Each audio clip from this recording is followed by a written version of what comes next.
Olá pessoal, sejam bem-vindos mais um podcast Scalco Odontologia na Real, ok?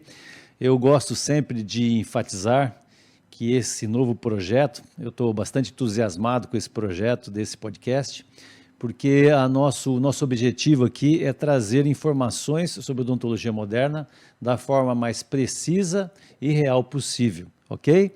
Então é muito legal a participação de vocês. As pessoas já estão se manifestando aí, gostando do nosso bate-papo. E hoje o assunto aqui vai ser clareamento dental, né? Quem que já não ouviu falar, já fez hoje no Brasil e no mundo essa técnica de clareamento dental, todo mundo quer ter os seus dentes mais brancos.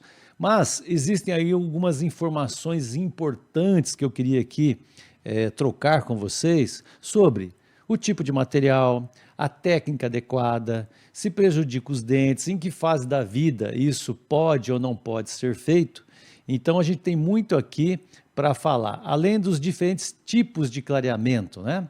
A gente tem aquele clareamento através da moldeirinha, que o próprio paciente utiliza em casa, e tem o clareamento que é realizado em consultório, que foi conhecido aí por clareamento a laser.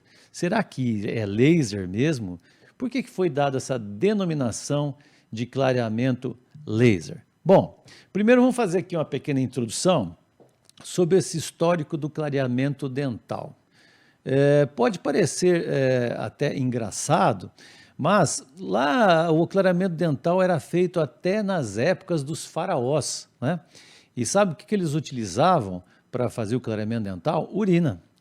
Engraçado isso, né? Por causa da amônia, da ureia presente na urina, eles aplicavam nos dentes e obtinham algum tipo de clareamento. Ao longo do tempo, os produtos, né, à base de peróxido de hidrogênio foram sendo introduzidos no mercado em diferentes concentrações e o peróxido de hidrogênio, ele é que faz a ação química desse clareamento. Tá?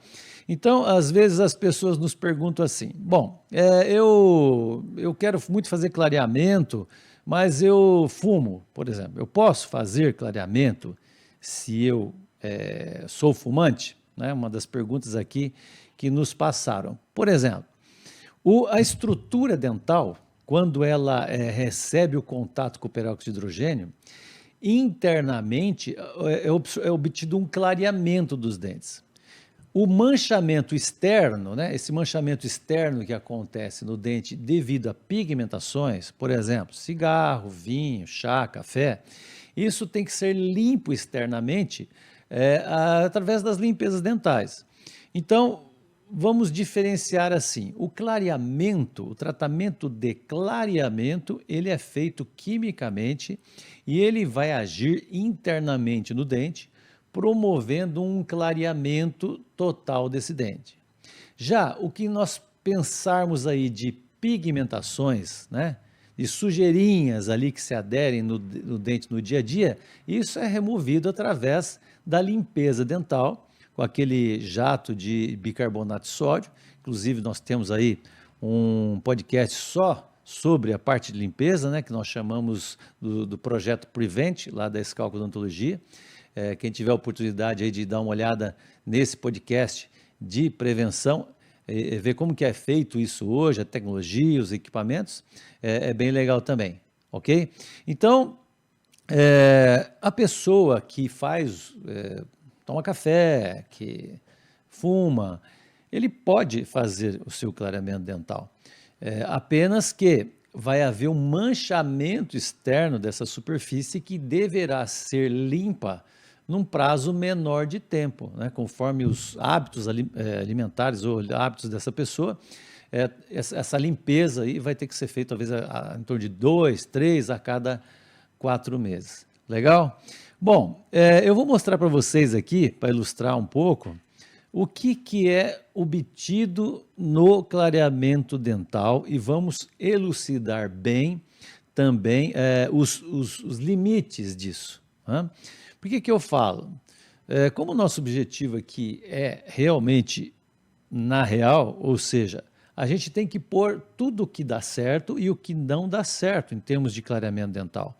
Porque às vezes um paciente ele vem com uma expectativa muito grande em relação ao clareamento dental, mas o caso dele não é um caso bem indicado, com um prognóstico muito favorável, né? E nós vamos falar um pouquinho sobre isso. Vamos colocar aqui um primeiro caso, por exemplo, e que nós chamamos isso de um caso ideal, não é? O que é um caso ideal?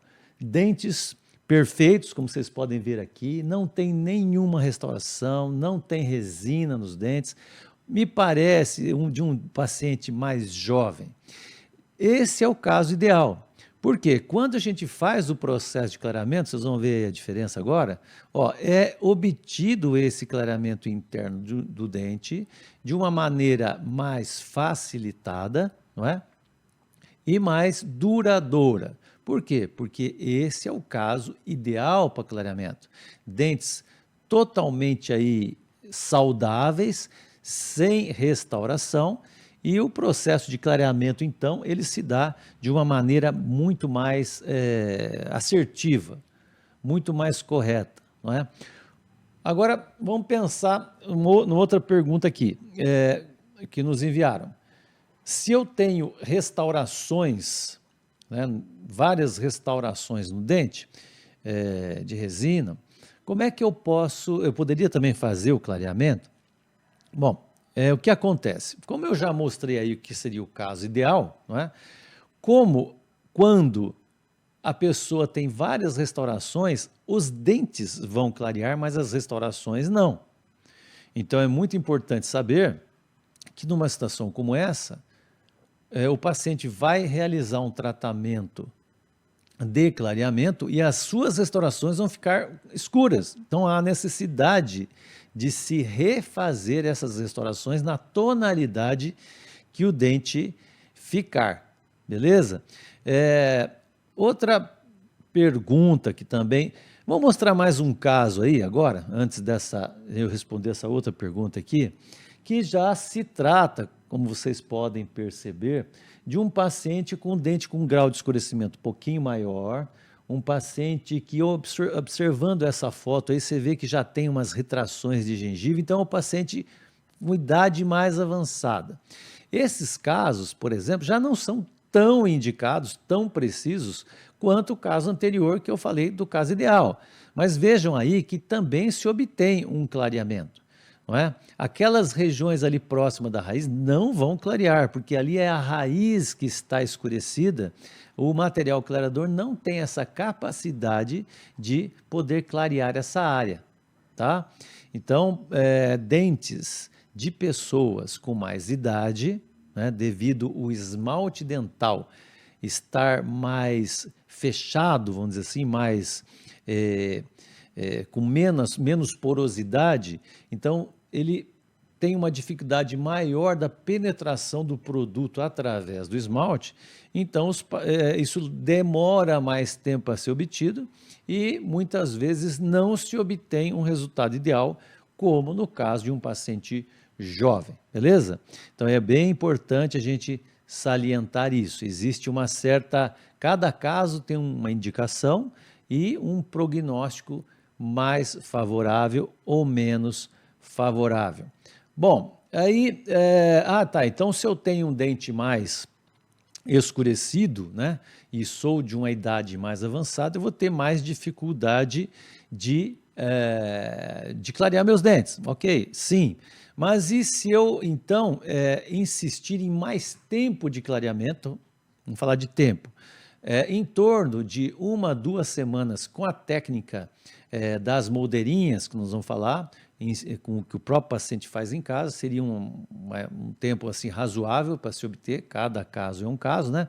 Mas seria aí em torno de 1 a 2 semanas um prazo para quando o paciente faz o uso das moldeirinhas em casa, com gel. Nós vamos daqui a pouco mostrar certinho como que é isso.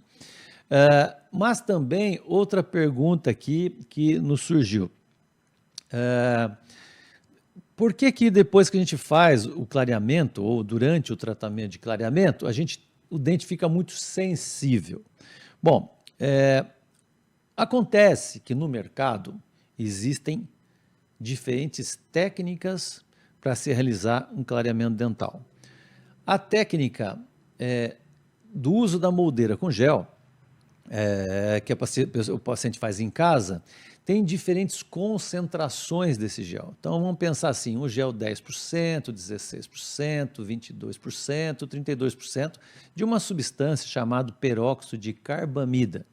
Então quanto maior vai ser a concentração desse gel, mais potente ele é para o tratamento de clareamento. No entanto, quanto maior a concentração desse gel, mais agressivo, vamos dizer assim, ele pode ser ao dente, causando uma sensibilidade chamada pós-operatória imediata, que depois, ao final do tratamento de clareamento, desaparece, ok? Mas é muito importante, então, o profissional indicar a concentração e o tempo de uso adequado àquele caso clínico, para que o paciente não sofra de muita sensibilidade após a realização do clareamento. Quando eu for mostrar aqui como se realiza esse clareamento de consultório, que é um clareamento que é chamado de clareamento a laser, mas na verdade o laser foi introduzido na odontologia um determinado tempo. Depois viu-se que a ação da luz do laser não contribuía muito para o clareamento dental e isso acabou caindo aí, na verdade, em desuso, tá? Vamos falar um pouquinho sobre isso também. Vamos pegar mais um caso clínico aí para a gente ilustrar aqui uma outra situação, né? Então vejam aí, por exemplo, essa é uma situação interessante. Se vocês observarem aqui na parte inferior, nós temos ali, isso é mancha de cigarro, né? E o dente superior, um está mais escuro, outro está mais claro, já é um caso um pouco mais difícil, né? Mas também se obtém um clareamento, tá vendo aí, ó? Aí no caso, vamos pensar assim, foi feito limpeza dental para tirar as manchas, né, externas e clareamento dental para se clarear o dente internamente. Então, um procedimento, que é a limpeza, é manchas externas, o outro procedimento, que é o clareamento, é para se promover um clareamento interno das estruturas dentais. Mas dá para ver aí que houve um resultado até legal, né? Até satisfatório, diante da situação inicial que o paciente se encontrava, tá? Bom, tem mais algumas perguntas aí que conforme eu vou recebendo aqui, eu vou respondendo, né? O clareamento prejudica os meus dentes ou causa algum desgaste? Bom, muito se estuda clareamento dental desde 1980 ou até antes disso, mas as maiores pesquisas estavam entre 80 a 2000. Então, o volume de trabalhos científicos sobre esse tema foram assim esgotados, né? O que eu quero dizer com isso? Se estudou tanto, pesquisou tanto e se demonstrou tantos estudos nos congressos e eventos odontológicos que hoje em dia praticamente já não é um tema relevante para se apresentar mais, porque tudo que podia ser falado sobre clareamento dental foi falado. Então, nós, cirurgiões dentistas, temos a obrigação de ter esse conhecimento científico para fazer esse tratamento. Então, o que nós sabemos hoje sobre prejuízo da estrutura dental? Voltando, se aquele caso que nós vamos atender, a gente, pelo menos, a princípio, diagnostica assim, a idade do paciente, o grau de escurecimento, né? E vamos indicar aí uma substância numa concentração X que não seja tão forte que vá prejudicar a estrutura dental. Em termos gerais, nenhum desses produtos, tanto do clareamento de consultório quanto do clareamento em casa, eles causam prejuízos irreversíveis ao dente, beleza? Muitas vezes, se a gente pegar assim, um dente que está sendo submetido a um tratamento de clareamento e colocar no microscópio muito potente, nós vamos ver que durante o período de clareamento o esmalte fica um pouquinho áspero, vamos dizer assim. Mas isso se recompõe com a própria saliva ao longo de alguns dias após o final. Então, a gente não tem problemas hoje em dia, a menos que haja algum erro de indicação em relação a prejuízo dental, ok? Vamos passar mais um caso clínico, porque pelos casos clínicos assim vocês podem entender melhor, né, os resultados e as limitações de cada tipo de clareamento. Esse caso aí também é um caso interessante, ó, um caso de dentes bastante saudáveis, de um paciente talvez aí a gente imagine aí já na faixa aí dos seus 30 anos, né? E que tinha uma tonalidade mais amarronzada, principalmente ali depois dos caninos ali para trás, né? Mas são dentes saudáveis, não tem nenhum tipo de restauração. Agora, o que é importante a gente observar nesse caso aí? Olha o que resultado legal, né? Foi um resultado bacana. Agora, vocês notem que tem alguns pacientes que possuem essas retrações gengivais. Está vendo ali no caso, por exemplo, do canino superior do lado direito, tem uma retração gengival, uma lesão cervical que nós chamamos. Temos que tomar cuidado com isso, o profissional tem que tomar cuidado com isso, porque pacientes que apresentam essas lesões cervicais, esses desgastes na região de raiz, se forem submetidos a um tratamento de clareamento, vai ter muita sensibilidade, né? Então, o que é necessário nesses casos? Primeiro, fazer uma proteção dessas áreas com um material específico, né? Aquelas áreas que estão desgastadas ou expostas de raiz, que são muito sensíveis. Quem tem isso sabe que tem uma sensibilidade muito grande quando, por exemplo, a pessoa tem a raiz exposta e chupa laranja, suco de morango ou refrigerantes que tem um pH muito ácido. O que acontece? Existe uma camadinha de proteção ali, de cálcio nessas raízes, que a hora que você administra uma substância muito ácida, você remove e expõe uns túbulos, microtúbulos que levam essa informação até o nervo do dente. Então, quando a pessoa tem essas retrações e faz uso do gel clareador, esse gel clareador também promove ali, naquela área, a remoção desses tags, que nós chamamos, os plugs, e os canalículos ficam expostos e dá bastante sensibilidade. Também, essa sensibilidade vai desaparecer logo após o término do clareamento dental. Tá? Mas é importante esse caso anterior que nós mostramos aí para lembrar também esse detalhe.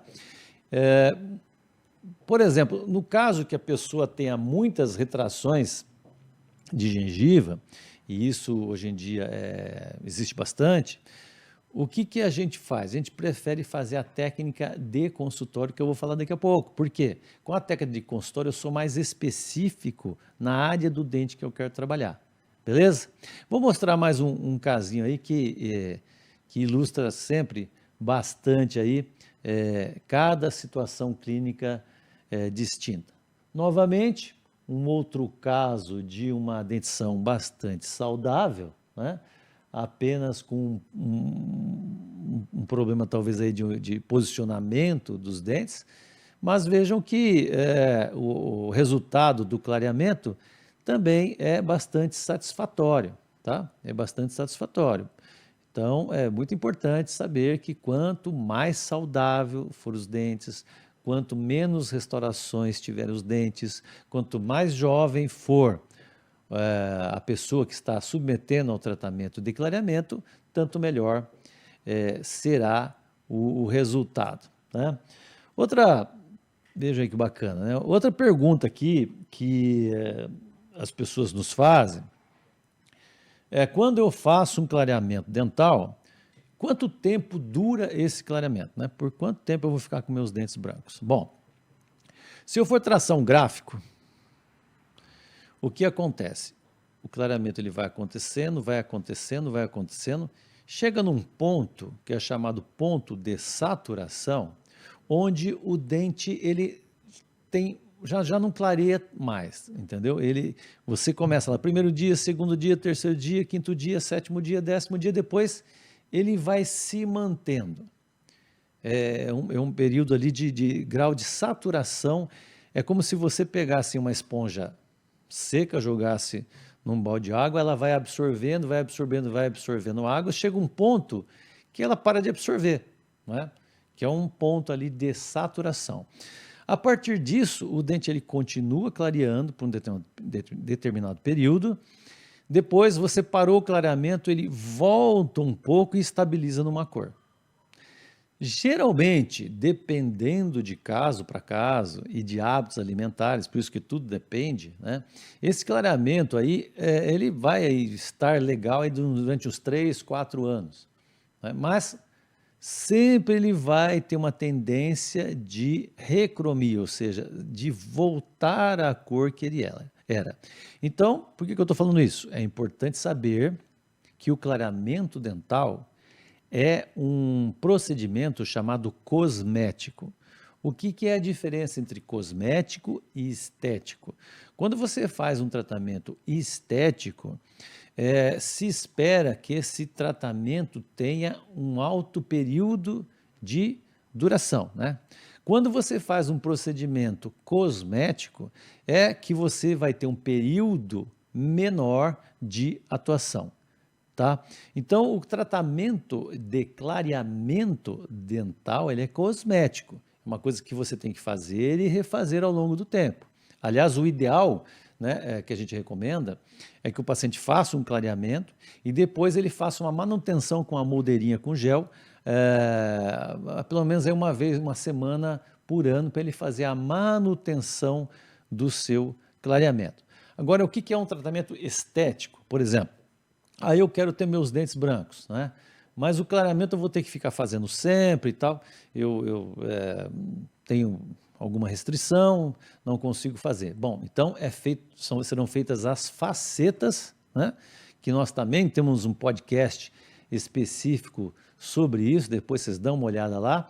É a faceta de porcelana ou a faceta de resina, que é o recobrimento da face externa dos dentes por um material claro, né? Pode ser porcelana ou resina. Aí sim um tratamento estético, ou seja, um tratamento que vai ter um alto período de longevidade. Pessoal, um tema muito polêmico aí é o clareamento a laser, né? Esse aí, por exemplo, é um equipamento que foi lançado lá nos anos 90, mais ou menos, de clareamento a laser. E houve um marketing muito grande, né? Em relação a isso daí, que clareamento a laser era o suprassumo para se obter o melhor tipo de clareamento que possa existir. Mas, como nós temos aqui um compromisso com a verdade e com a ciência, o que acontece? As pesquisas científicas ao longo dos anos foram mostrando que esses equipamentos, eles não eram tão eficientes quanto se falava e também acabava gerando calor e o dente tinha muita sensibilidade, ok? Isso ao longo dos tempos. Por exemplo, na época, eu também adquiri um equipamento desse para a clínica, não é? Não é barato, é um equipamento caro, que a gente utilizava, então, o clareamento com luz, ok? Depois, conforme os estudos foram evoluindo, os géis dentais foram evoluindo, chegou-se à conclusão que não tem necessidade nenhuma de se utilizar fontes de luz. Então, aquele meu equipamento que estava lá, encostei num canto e está perdido. Por quê? Porque eu tenho a obrigação de seguir os princípios científicos, do que a ciência vai evoluindo. Então, a gente tem que evoluir juntamente com a ciência para a gente possa oferecer aí aos nossos pacientes o que for de mais evidência científica. Tá? Agora, elucidando, como é que a gente faz o clareamento de consultório? Vou mostrar aí um caso. Por exemplo, como esse clareamento, esse gel que vai ser utilizado ali no dente, ele é muito forte, vamos dizer assim, ele é muito concentrado, ele não pode tocar na gengiva, no lábio e língua. Então a gente usa um dispositivozinho que você está vendo aí que a pessoa encaixa para afastar os lábios. A gente protege a gengiva com uma resina específica para que o gel não toque na gengiva e a gente faz a manipulação desse produto, desse gel e acrescentamos nos dentes e o paciente fica ali em torno mais ou menos de 30 minutos, tá? O que também é importante, né? Quando a técnica de aplicação desse gel em consultório, ela tem que ser muito racional, porque se você exagera no tempo, o paciente vai ter sensibilidades muito fortes.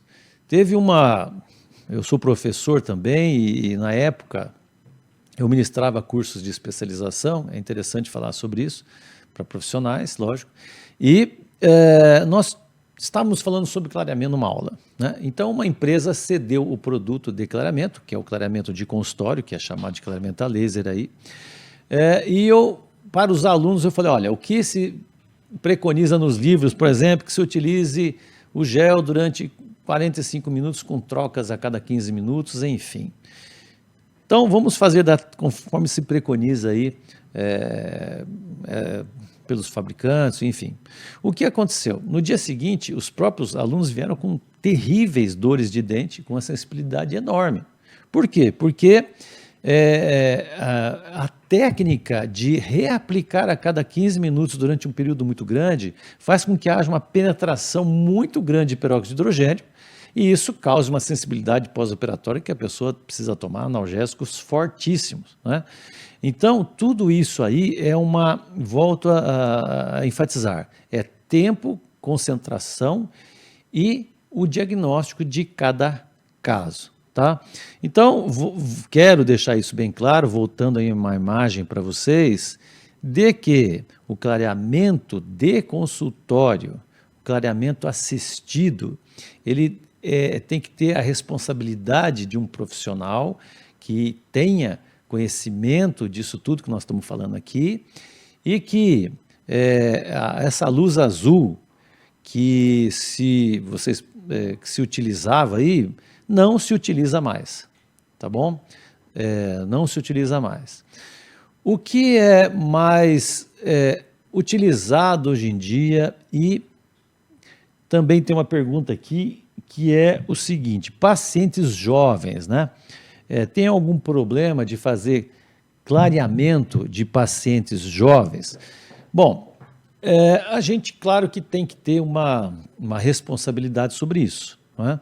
Nós não podemos fazer um clareamento aí numa criança de 12 anos, 13 anos, mas se tiver essa consciência da concentração, da qualidade do produto, a gente pode, por exemplo, a partir dos 15, 16 anos, fazer tratamento de clareamento sim, desde que seja com muita consciência, com muito cuidado. Eu vou mostrar para vocês aí, por exemplo, como é que é feito esse clareamento através de moldeirinhas que a pessoa pode utilizar em casa, de 2 em 2 horas. Vejam aí, por exemplo, agora como que é feito isso. A gente molda o paciente, hoje em dia a gente escaneia, né, através de processos digitais também. A moldagem é aquela massinha que a gente coloca no dente para copiar seus dentes. E é feito aí, como vocês estão vendo, uma moldeirinha a vácuo específica para esse caso. O que é aquele azulzinho ali que está pintado no gesso? Aquilo ali é como se fosse um espaço, né, para que o gel possa ficar mais intimamente em contato com a superfície dentária. Então, como é que faz? Nessa moldeirinha aí, vamos mostrar aí o próximo slide, tá vendo? Aí nós temos uma moldeirinha superior e uma moldeirinha inferior, que é feita com silicone bastante macio. Vejam como é que faz. Aí tem uma seringa, que é a próxima imagem, onde vocês notam que o gel está sendo colocado mais ou menos de uma gota em cada dente e o paciente encaixa isso nos seus dentes e a gente recomenda que fique aí no mínimo de 2 horas com o gel em contato com seus dentes, né? Logo após esse tempo de utilização, o paciente remove aquela moldeirinha, remove o gel através de um bochecho e uma escovação e depois então isso é repetido diariamente, né? Legal, então esse é o chamado clareamento caseiro, ou clareamento que o próprio paciente faz em casa, mas com o acompanhamento de um profissional, tá? Não é muito interessante, a gente sabe que foram lançados no mercado produtos que a pessoa compra, né, em farmácia, faz a sua própria moldeira com água quente em casa.